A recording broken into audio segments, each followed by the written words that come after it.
avais pas, une fois n'est pas coutume, on va faire une vidéo en extérieur.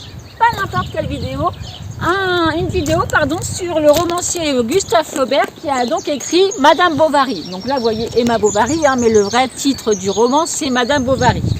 Flaubert, il faut savoir que c'est un écrivain qui se situe entre le romantisme et le réalisme, il est un petit peu entre les deux. Et son roman a été publié en 1857. Flaubert a vécu, vous savez, en Normandie. Son père a été un grand médecin à Rouen. Et il s'est inspiré des lieux où il a vécu, Buchy, Tôtes, Ry, Sainte-Croix-sur-Buchy, etc. pour écrire Madame Bovary.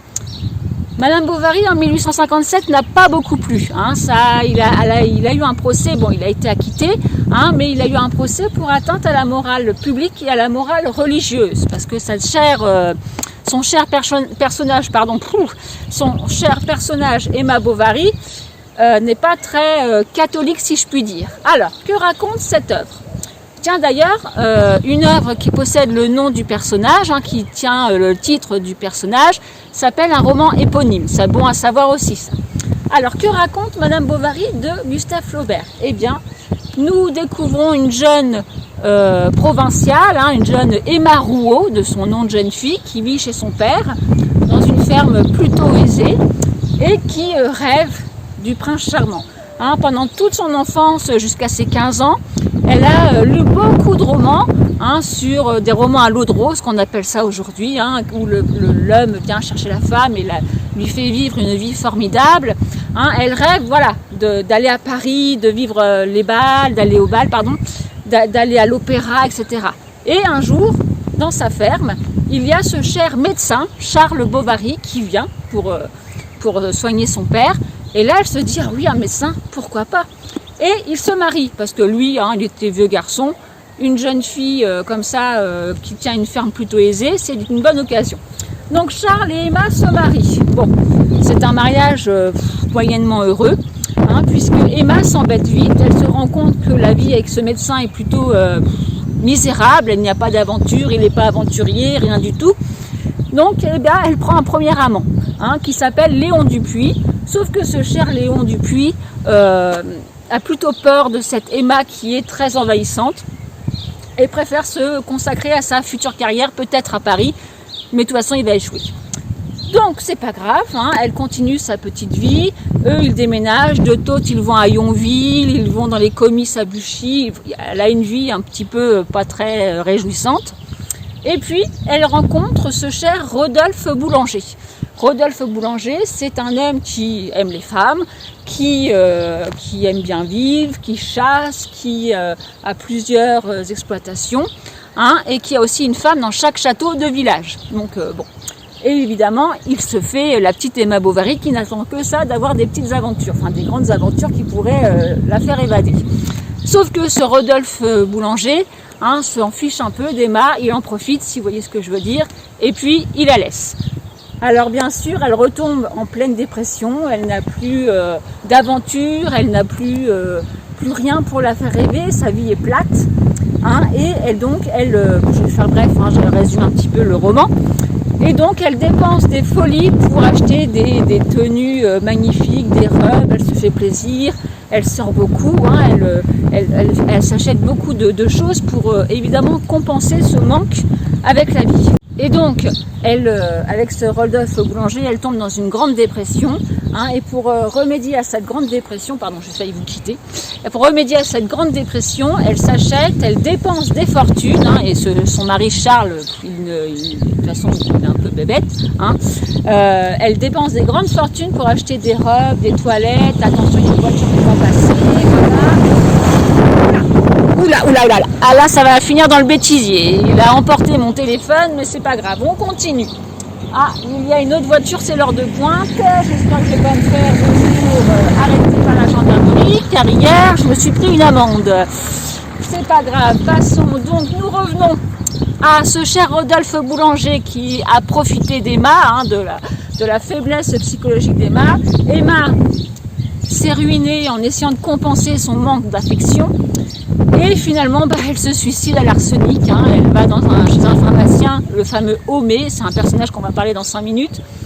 Elle pique dans la réserve de l'arsenic et elle se suicide. Donc voilà pour le roman. Hein. Offense à la morale religieuse. Pourquoi? Parce que c'est une femme mariée qui a des aventures.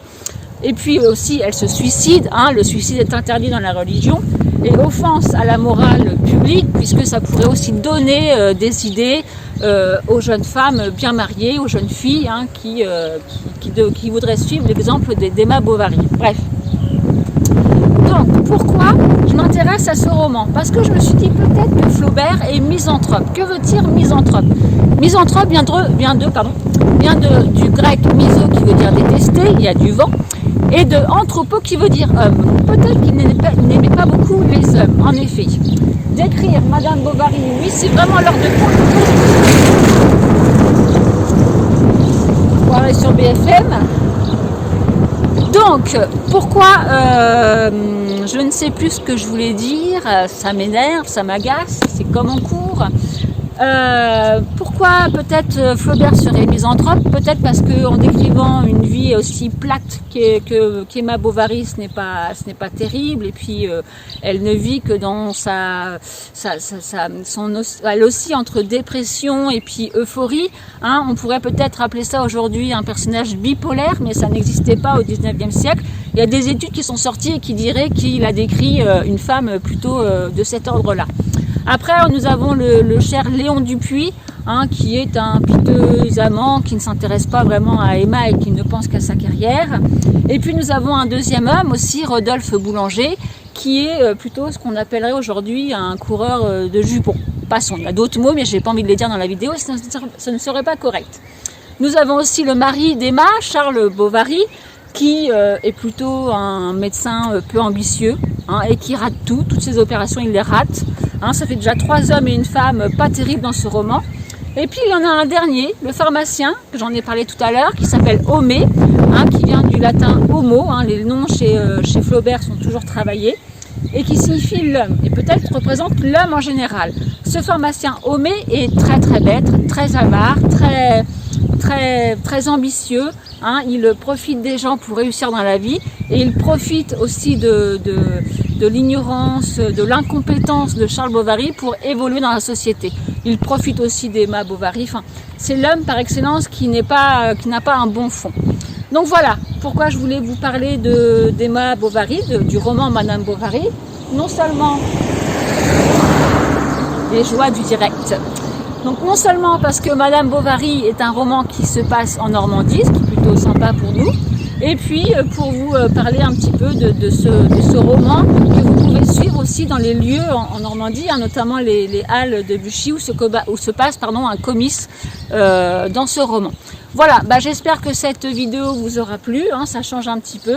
Les conditions n'étaient pas forcément optimum puisqu'il y avait pas mal de passages, pourtant c'est pas l'heure de pointe, il y a pourtant le confinement. Passons, voilà, je vous souhaite une bonne fin de journée et puis à très vite.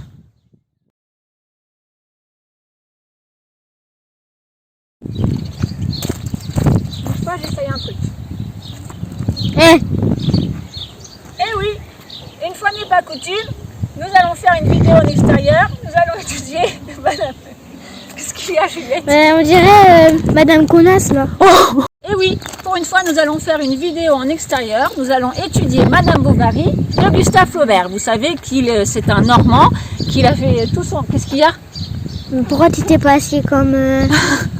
19e siècle, hein, il est né en 1821 et il est mort en 1880, qui a écrit notamment le fameux roman Madame Bovary. Madame Bovary qui a été publié, qui est apparu donc en 1857. Et quelle est la singularité? Merci Valentine. On va recommencer.